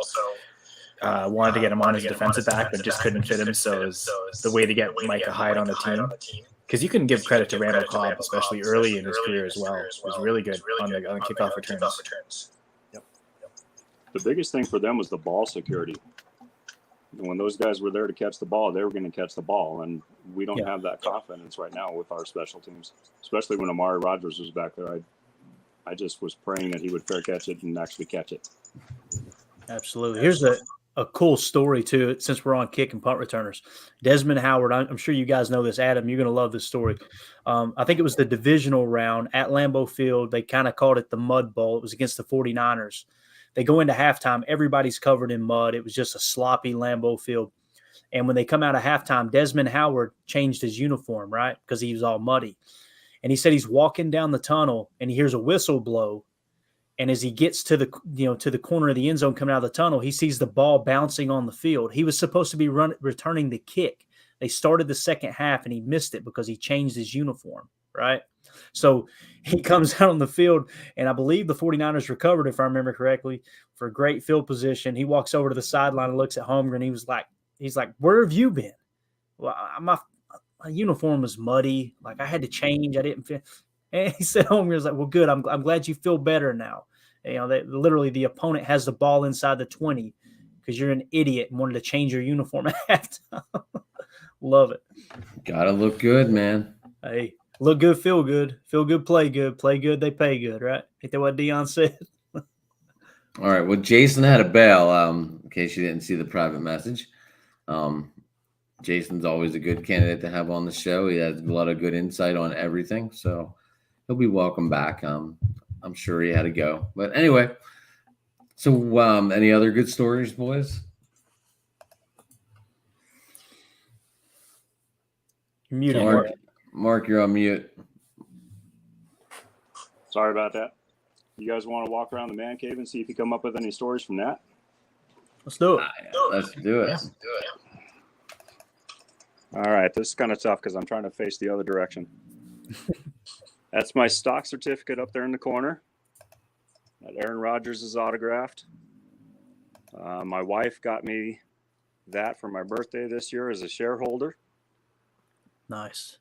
And this is Adam's favorite piece from the Super Bowl back when the Packers beat the Steelers. Yeah, and we've had three playoff wins since. Yeah. Feels like we have too. We got Lombardi. Yeah, but at least you won. Yeah. This is a piece that my wife found, and this is made from, it's every player that has played for the Packers from the original team up through 2017. And what they did is they wrote everybody's name in there, and that's how this is done. Holy cow. Yeah. That is I awesome. can't remember the name of That's awesome, Mark. Yeah, I can think get the name of the people that do it for you if you want me to. is it like Packers fan art or something like that? I think I've seen that on It's Twitter something, before. yeah, fan art something or other anyway. Yeah. Okay. Yeah. And then you got Nitschke in all his glory up there. Looking like Woody 415 as well. Harrelson. Yeah. There's my James Lofton jersey. Nice. Lynn Dickey. Pardon me, I'm trying to work my way around a chair here. That's a signed by Mark Murphy. It goes out to shareholders. That was a couple years ago. That is a very heavy wood piece, but it looks really cool. And then we'll go over here. It's another piece that my wife found for me. Lambeau Field. I'll kind of work around here. We've got Aaron Rodgers, Dave Robinson, and AJ Hawk, a few guys that we've mentioned. This one is Sterling Sharp, Aaron Rodgers, and Amon Green. Forgive me, I missed a couple over here, so we'll go back. That is Brett Favre. The legendary Don Beebe. And down here we got Amon Green. So you have two signed helmets by Amon Green. And then we got, that is the actual distance from my house to Lambeau Field. This piece came with some different football cards, but my daughter owns a card shop, so she found me some really cool ones. And we come over here. Royals are winning 2-1, in case you guys want to know. That's a Lynn Dickey helmet. James Lofton ball. And here's the Leroy Butler. I'm trying to... Damn. There we go. The Leap. Nice. 1993. And then down here, I've got some replica rings. A Lambeau Field helmet. Whoops, that's a shareholder helmet. And then a Lambeau helmet. And a chrome. There it is. Got some Packers books down here. And the championships. Nice. So there you go. That's my man cave. Bro, I love it. That is awesome. And a lot of the credit for that goes to my wife because she is amazing and has allowed me to do this kind of stuff. Love it. Yeah, that was awesome. I think everybody should get one of those. I am not getting a Packers man cave. You deserve one, Adam.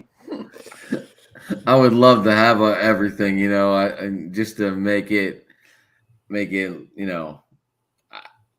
guess like my show, to interviewing every team, my man cave would be out of control. One item from each team. For Right. 32 items, right? There you go. I actually have all my Royal stuff in my office at work. Good That stuff. is crazy. Kyle, It is- have you ever been to Lambeau, Kyle? I didn't get a chance to ask you. No, I've never been to Lambeau. I've never actually even been to Wisconsin, so that's Yeah. definitely That's right. You did say that. Yeah. on So the where are list you of the located?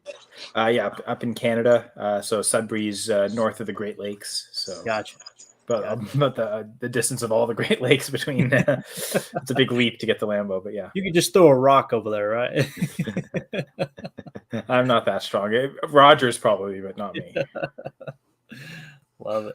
It seems like there's a lot of Canadian Packer fans. Am I wrong? It kind of feels I would like, say, yeah, in Canada, the it seems like the big popular teams in the States are still probably the same popular ones in Canada. See a lot of, I think, I remember reading an article a couple years ago about like where the merchandising was, and I think the Packers were top 3, top 5. It seems like the Steelers always up there. I think the Steelers in general kind of represent the blue collar workers, and that's kind of a feeling no matter where you are. And that's I think why the Steelers also have a good like American wide fan base, not just in Pittsburgh, but it also applies to the Canadian working class. So that's always up there. The Patriots, just because of how popular they've been with Tom Brady, that's up there as well. But I think the Packers generally one of those teams. And I think the Bills, the proximity to Toronto, especially makes that quite popular in that market. So that also boosts that. But I think, Packers, Vikings, Seahawks, generally a lot of the teams that are close to the border. So yeah, Packers definitely up there, I think. When we were in Alaska, we spent 2 weeks up there. The only 2 pieces of NFL memorabilia that I saw, a Packers license plate frame on a car in Anchorage, and in Seward, Alaska, there was a house with a Packers flag in the front yard. That's all that I saw. And I know you took pictures. Why would you think that? Yes, I did, actually. love it. Because it's so easy to take pictures anymore. All you do is hit the little photo button on your phone. And you're like, boom, right in camera mode. Click, click. So, what are your guys' expectations on the season? Go ahead, Mark. Oh, I'm sorry. I was just going to say I have no doubt that we'll win the division just based on the other 3 teams that are there. I think when I was picking with the list that you had sent, Adam, I think I had them 13-4, somewhere in that neighborhood. I think me and you had the same. Yeah, there'll be a few games that will drop, but I would love to see us be able to finish it out and actually get through and get back to another Super Bowl before Rodgers is done. Yeah. I mean, 12, 13 win. I think 12 wins is what I predicted. So I think that's right around there. 12-5 then, Kyle. Yeah, be enough to win the division. Although I think the Vikings could also be a playoff team and be close. So I don't know that it's necessarily locked in. I'd imagine I predict they'll split the season series with the Vikings. Maybe do the road wins, right? They'll win the opener in Minnesota, but then maybe lose the home game in Lambeau to Minnesota. I think they did that last year. So I could see something like that happening. But yeah, I think division, and I still think they're one of the 3 favorites to make it to the Super Bowl. You know, the Rams and the Bucks, the previous 2 winners, you kind of have to give them that respect. But I think the Packers are that next team up. They've been to championship game 2 the last 3 years. So I think the expectations are probably Super Bowl or bust, like it is most years. So hopefully it doesn't bust us again. Yeah, absolutely. Yeah, for me, it's, I've looked at it every angle. I see no less than 11. This is as long as Rodgers stays healthy, of course. I see no less than 11 wins, and I could see as many as 14 wins. I would love to see, it's funny to say this, Matt LaFleur get over the hump and get to 14 wins. That would be really cool because whether people want to admit it or not or accept it, there's enough games that's been played now. The guy is the all-time winningest coach in the history of the NFL. He's won 13 in the last 3 years, right? Right. Yeah, every year. He has the highest winning percentage in the history of the NFL. Well, you also had the greatest duo in history, probably too, if they would have stuck together. Yeah, I mean it's something that it's pretty remarkable. I'm going up for the Packers Rams game in December, and we're kind of getting some of the Packernet guys together for that. That game kind of worries me a bit. I think the Rams are a great team. Obviously, they won a Super Bowl last year. I don't understand the hate on them. I hear people talk, oh, well, they weren't the best team last year. They just got hot at the right time. I'm sorry, man. They're built from the inside out with Aaron Donald, and all it took was just a a quarterback just to get him over the hump. And Sean McVay is, I think, one of the greatest football minds in the history of the game. I really do. I mean, you don't have that many people come from that coaching tree and be that good. So that game worries me a bit. I think in my worst case scenario, I did have them dropping the opener to Minnesota just because what they did with the Saints last year coming out in week 1, they came out kind of flat. You could see that happening. But again, I don't know, man. I know I'm a homer. I know I'm a Packer fan, but that locker room just feels different this year, man. Everybody seems to be happy to be there on the same page. And a couple addition by subtractions, one being Zadarius Smith. It's obvious now that, he was behind the scenes stirring stuff up last year. It just feels like that's a unified locker room. I mean, you're hearing stories out of camp that you haven't heard in the past. Rashawn Gary today, I don't know if you guys seen the tweet, but they said that the second team defense was on the practice field and he stormed onto the field from the sideline and was like rallying them up in the huddle. Wasn't even in on the rep, but just getting the second team defense fired up. That's a guy that's emerging as a leader. Aaron's in a great place. I think Bakhtiari is healthy. They're just trying to play it cautious, knock on wood. But I don't know, man. This year feels a little different. I think it might be the year, Mark. I think a lot of people are worried about Adams being gone and you lose MVS. But I don't know if you guys saw the interview on NFL Network with Aaron Rodgers. The quote, I actually wrote this quote down. He said, "There's still the same amount of balls and yards and touchdowns to go around. It's just a matter of who gets them." That's exactly right. So he's showing some faith in the people that he's got, and I think the rookie receivers are going to be good. And being a Nebraska guy, obviously, I watched some Dobbs last year. That guy's got some potential. Dubs. If you can get him the ball, he'll make some moves for you. Dobbs, I saw looking really good in practice. So far. Yeah, he has been.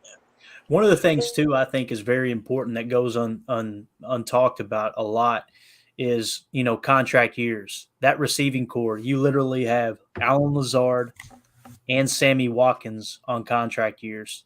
Heck, Randall Cobb as well, and we know he's not done yet.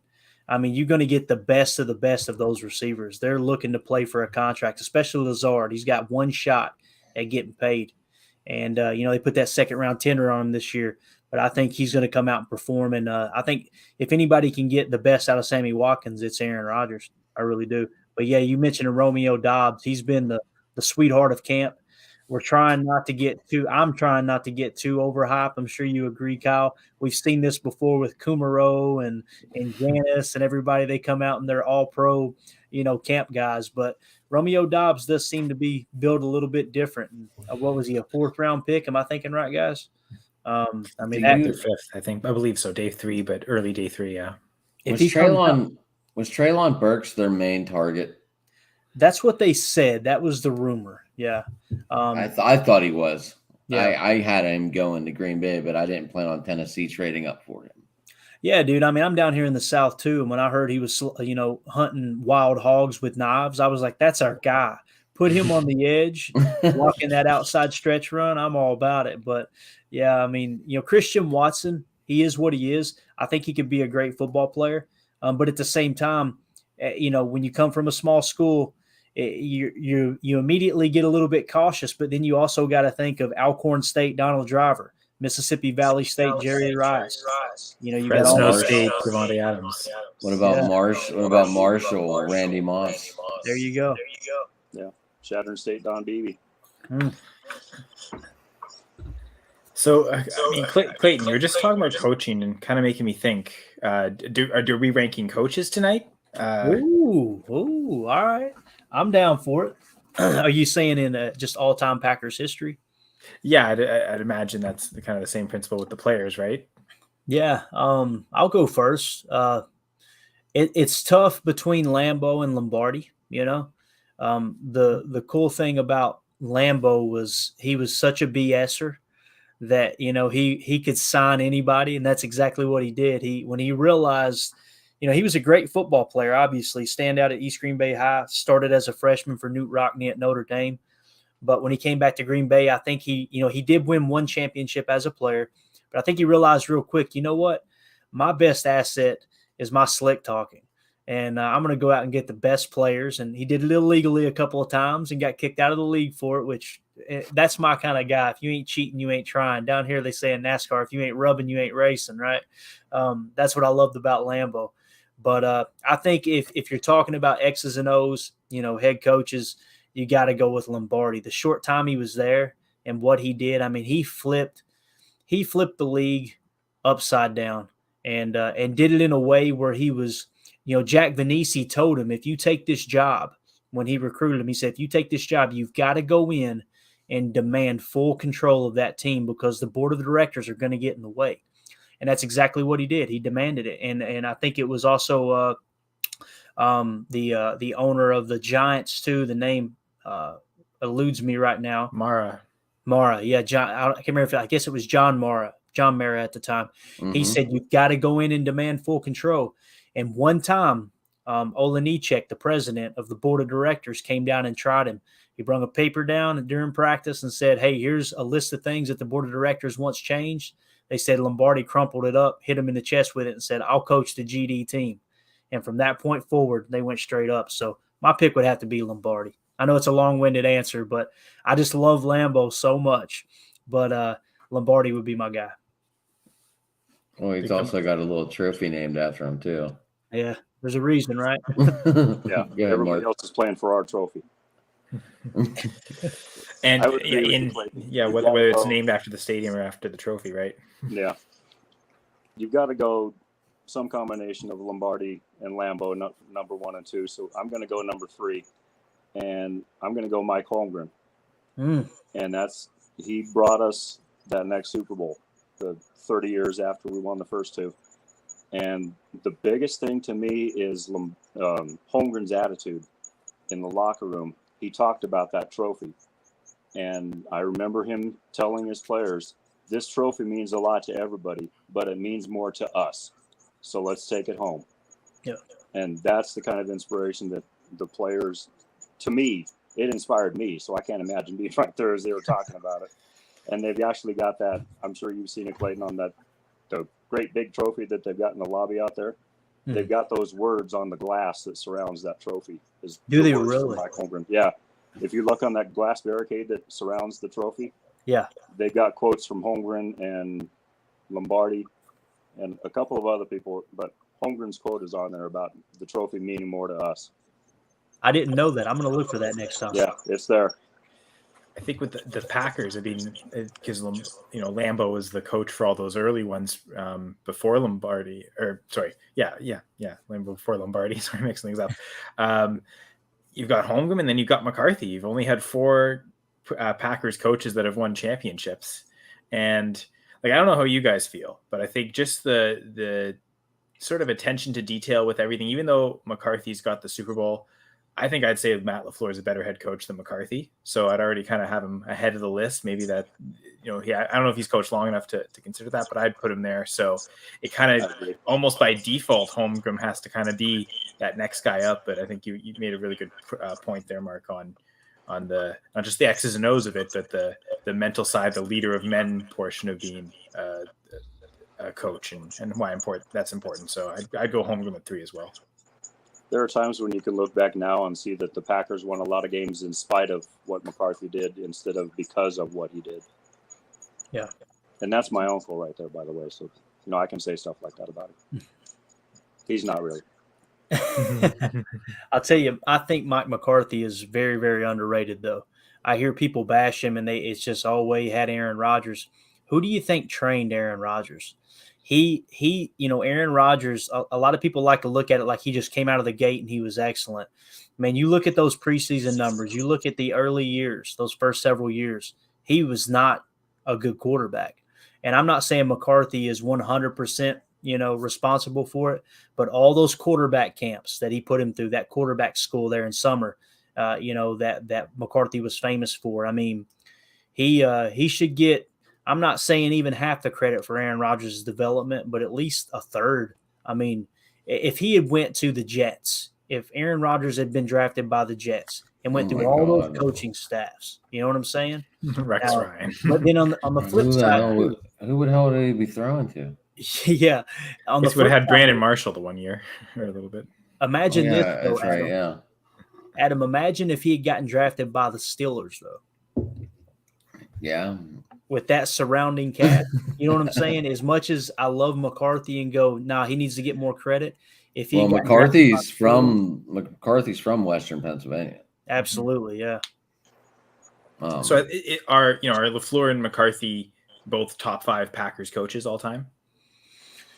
I think you got to say, yeah. I mean, I would say so. Yeah. yeah. I'm telling you, if so, LaFleur comes out this year and he wins 12 games, he wins even 11 games, they can no longer ignore him. His winning percentage is crazy through the roof. I mean, he has the highest winning percentage. 36-9. Right? Yeah. That's in regular season, not mentioning playoffs. If you go to Pro Football Reference and you sort it by winning percentage, the only coaches that are higher than him, they have no more than 2 total games coached in the history of the National Football League. I mean, which it doesn't qualify, right? Well, that's the thing. At what point does he? Because he's coached, I think, 49 games now, if I remember correctly. Like, what are they going to say? Okay, well, this year they can't say that no longer because it's like once you crack 50, it's like, okay, now we're starting to talk about it. So I'm looking forward to it. Watch Aaron Rodgers get injured week 1 and he never wins another game. I'll lose my mind. Hey, we got Jordan though, right? Hey, how do you feel about Jordan? Let's talk about it. I want to know, Mark, because I look at Jordan the same way that Aaron was when he was young. Like nobody was. I don't care who you are. Nobody was saying in year 2 or year 3, Aaron Rodgers is going to be a Hall of Famer. Nobody was saying that. They drafted Brian Brom in the 2nd round because they didn't know if Aaron Rodgers was going to be that guy. So I'm not saying Jordan Love is Aaron Rodgers. Please hear me out. But we just don't know, right? I agree. You look at the one start that he had last year, he darn near beat the Chiefs. Yeah, and he outperformed Mahomes. Football team he was going up against. Yeah. So, of course, Matt Flynn also threw for 500 yards against the Lions in one game too. But very good point. The guy hasn't had a chance, so we don't know what he is. And I'm like you. When Aaron Rodgers came off the bench against Dallas when Favre got hurt, I didn't have any confidence in him. Yeah. But when Favre came off the bench too, right? Yeah. So, you got to give him a chance. I'll tell you this: you guys want to have some fun tonight? Go find that game. It's on YouTube. The full game. Favre coming in off the bench, and man, what a blast! That guy played like crap the entire game, and then right at the end, put it together. It's just amazing. And then the hold at the end, where I don't know if you knew this, Adam, but he goes to hold the extra point to give them the lead, right, to win the game. And he's got to hold because the other quarterback's hurt. Back then they didn't have the punters holding. They snap the ball, and you can freeze frame it, and Favre literally takes his hand off the ball because he said, I didn't want my hand to get kicked. Like the game's on the line. And here's a guy that plays with broken thumbs, sprained ankles, all of these things, right?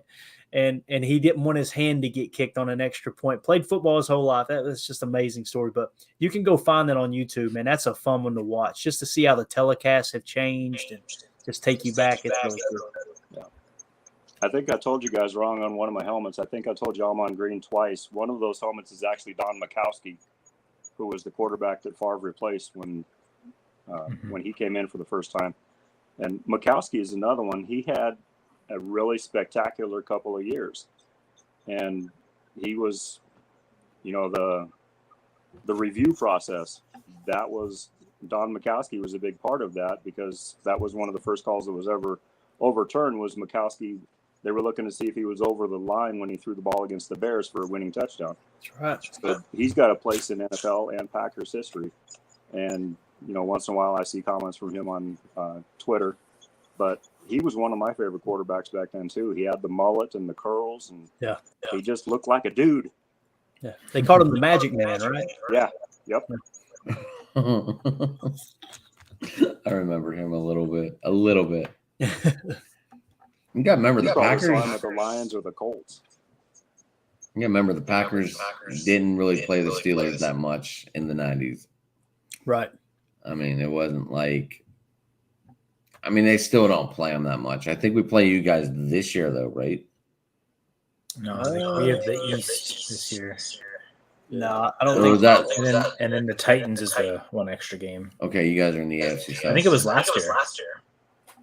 Yeah, last year. Generally, it's every 4 years that you'll play against each team in the opposite conference, and then every 8 years you'll get them at home. And now you've got that one extra game where you play the opposite ranked conference. And again, this year I think it's the Titans, right? Number 1 seed Titans. That's weird to say. Trevor and Burks. Yeah. As we find out that's the Thursday night game. I don't see why it wouldn't. Yeah. So I guess with ranking all the positions, are we ranking who's the best Packers player as well? I'll take a shot before I have to sign off here. If I don't get off here, my wife's going to email me divorce papers here in a second. I'm expecting it to come through at any second, but we went well over, Clay, huh? No, it's easy to do, man. Right, you start talking football, start talking your favorite team, especially. Right, that's whenever the conversation just keeps going, and you always come up with fun stats. And then Cal jumped in a little bit later to add to the entertainment, so that brought a whole new level of conversation in. Absolutely. So. Yeah, but my all-time Packer, if I had to pick one player that I'd say he's hands down the greatest Packer in the history, it's got to be Don Hutson. I mean, the guy revolutionized the game. Like you said, Adam, playing both sides of the ball. I mean, he could have been a Hall of Fame corner. He really could. And he kicked too. Yeah, just did everything. He had 172 extra points. Yeah. And if I understood the story correctly too, Curly snuck into an Alabama practice to get a look at him. Like literally, they said he hopped the fence, if I remember the story right, to get a look at him. And there was actually a team, I can't remember if it was in New York. It might have been the Jets. No, it couldn't have been the Jets. Whoever it was, there was another team that signed him as well. But Curly's contract predated that one by just a couple of days. So the NFL awarded him to the Packers. Could you imagine if they hadn't got Don Hutson? I mean, they probably don't have that dynasty there with Curly Lambeau. So thin thread. Yeah, I mean, Don Hutson's stats on offense were just sick too. And when you're looking at those stats, you have to remember who was second to him on those stats. Because a lot of those years where he was leading the league, he had at least double what the next guy had. So it's kind of like what Babe Ruth was in home runs back in those days.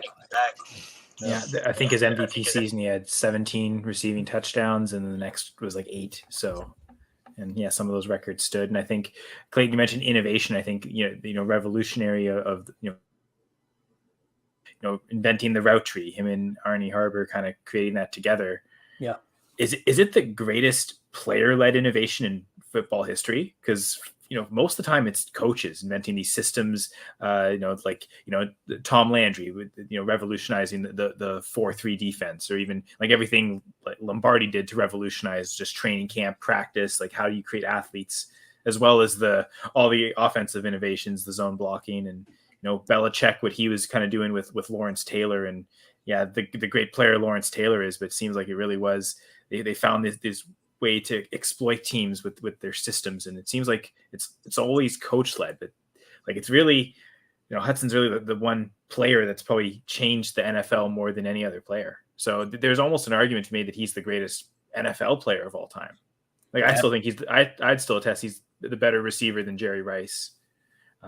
He kind of almost represents like Terrell Owens and Randy Moss, kind of the extremes, right? Owens, the technician, the perfect route runner. Moss had the speed, but Hutson's kind of both of those. And yeah, maybe not as strong, big bodied to what those other guys are, but I'd probably call him the best NFL player ever. So yeah, I'd say best Packer player ever.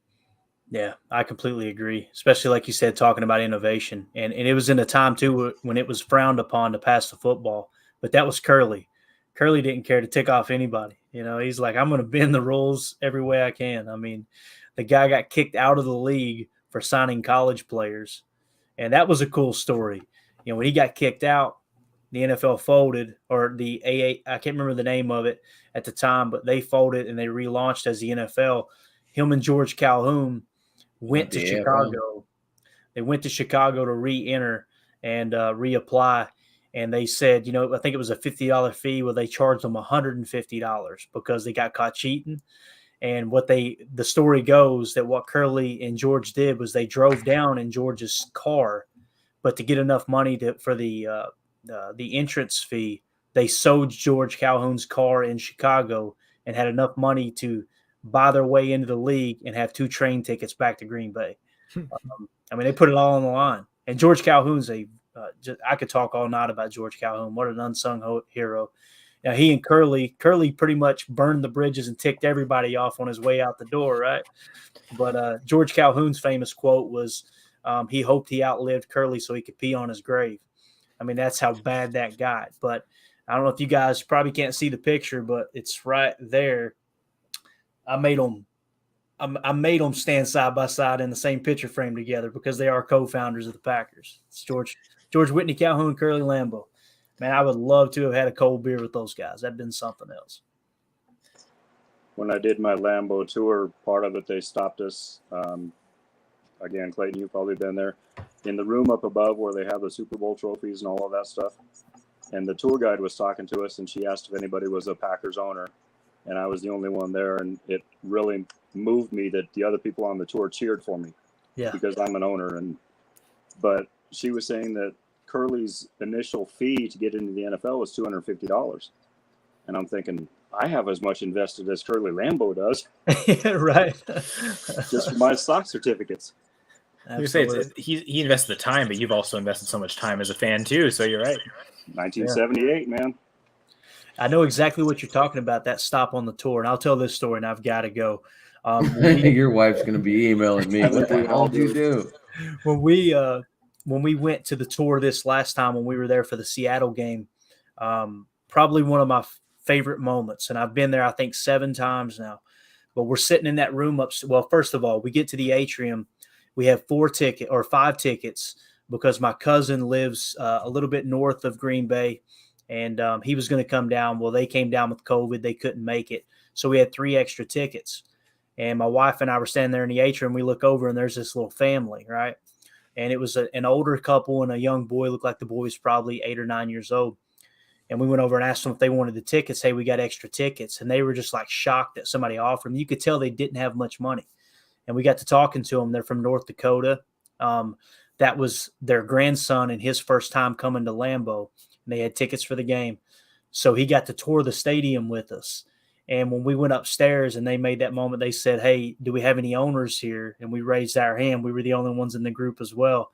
And everyone cheered like that. That little boy looked over and said, you own the team?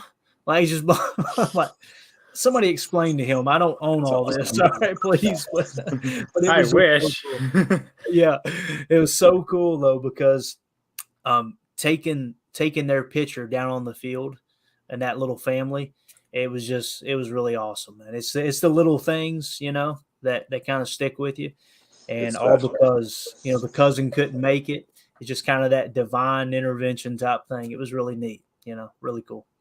But with that, I'm going to get out of here, guys. Hey, Adam, thank you so much for the invite, man. Yeah, maybe we'll get to rejoin this like around the midterms and see how we're doing. Yeah, that sounds great. Sounds great. And you guys, I've looked all of you up on Twitter. I think I've got you too, Mark. Yeah, I've already added you. Same with you, Kyle.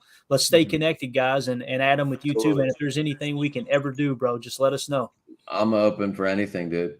I appreciate you guys, all of you. Maybe I was thinking like today, maybe a 4-4 Bears and Packers conversation. Oh my God, that might get heated there. Bring them. Yeah, I love having the debates, man. I love hearing the stories. I'm going to show you something real quick here. Can you see that? The Bears still suck. It's 9:07 and the Bears still suck. Bring them on, buddy. Hey guys, it's been great. Nice to meet you. If I come up with something, Clayton, I'll let you know, bud. Yeah, sounds good, buddy. I'm here, man. I try to bring all my guests back for something, and Mark will tell you this is his 3rd time. Yeah. Hey, sounds good, man. I'll be more than happy to come back, and I'll probably be single next time, so I'll have plenty of time, right? So, no, you won't. Like we said hi. Will do. She could always jump on too, Hey, we may do that. She knows just as much as I do. Right? We should have brought her. Hey, quick story. Here we go again. See, you suck me back in, just like the Godfather. Just when I get out, they pull me back in. So listen, we were up there to watch them play the Eagles. And we're coming out of the Tundra Lodge, and a bunch of Packer fans got together, and they had one Eagles fan with them. There was probably 15. They said, "Hey, do you guys care to take our picture? Like a group shot?" And my wife gets the camera, and she goes to take the picture, and they're all posing, smiling, and she just drops the camera down and stares at them. And they were like, "What?" She said, "Either he takes that Eagles jersey off or gets out of the picture. I'm not taking the picture till he does." It was unbelievable. I was like, "That's my girl right there. Are you kidding me? I hit the That's jackpot." awesome. Yeah, pretty cool. So anyway, thank you guys. Y'all take All care. right, Clay. Have a good one, man. Thank you, Clayton. All righty, boys. I'll finish you up with a story too, Adam. We were Okay. taking the tour at Lambeau Field, and the tour guide's walking us all around, telling us all these stories. And she took us to the atrium that Clayton was talking about. She was telling about how many weddings there have been in the venue there at Lambeau. And she said that we've had visitors from 192 countries and all 49 recognized states and Minnesota. That's one of my takeaways from the rivalries that you have in the NFC. The West or what are we, the Central or the North, whichever we are. At the North. time. Yep. That's awesome. Yeah, crazy. Well, Mark, thank you for stopping by. Are you getting off? Or? Yeah, I probably ought to take off before my wife. She's at work, so she'll be coming home anytime now too. Oh, all right. It's been a pleasure, though. I appreciate you. And anytime we need to get together and do this more often. And Kyle, it's nice to meet you. I think I sent you a Twitter connection while we were on here. Awesome. Thanks. Appreciate it. You know, Nice Mark, Thank you, guys. Take care. Mark, I'll let you know about that baseball thing too. Yeah, do that.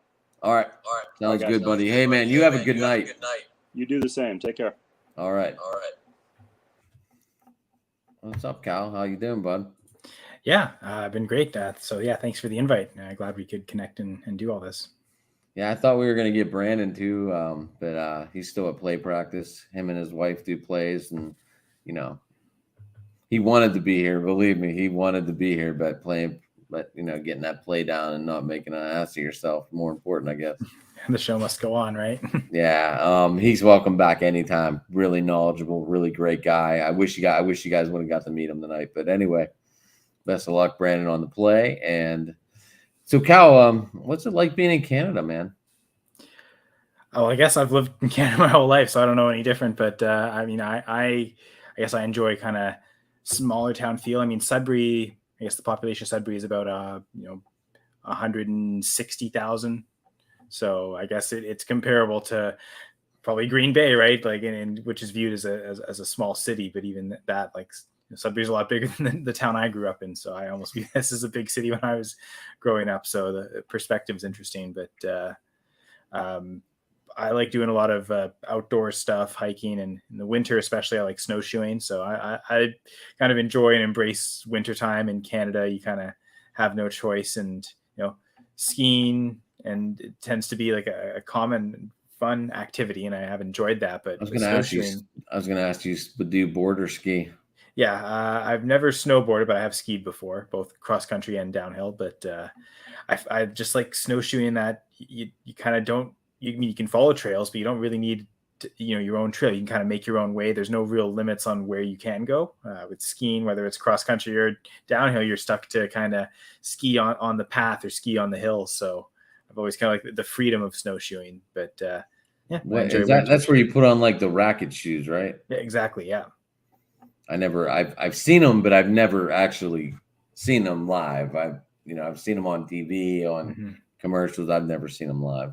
Yeah, so obviously, like, I think the stereotypical, like the old school style made with wood, and especially indigenous populations, they were the master at crafting them and making them perfect to spread out, withstand the weight, and kind of be able to walk across the snow. And manufacturers nowadays, it's a lot of plastic and some metal parts. But yeah, my wife and I enjoy doing that. It's a lot of fun. Sweet. Well, are we done talking Green Bay? I guess we can always talk Green Bay. Right? There's always another right. I was going to end the broadcast, and we can talk afterwards if you want. Of course, yeah. I mean, yeah, we're going close to 2 hours, so feel free. It's your broadcast whenever you want. All right. Well, Cal, you want to give a shout out real quick, and then we'll hang out afterwards for a little bit?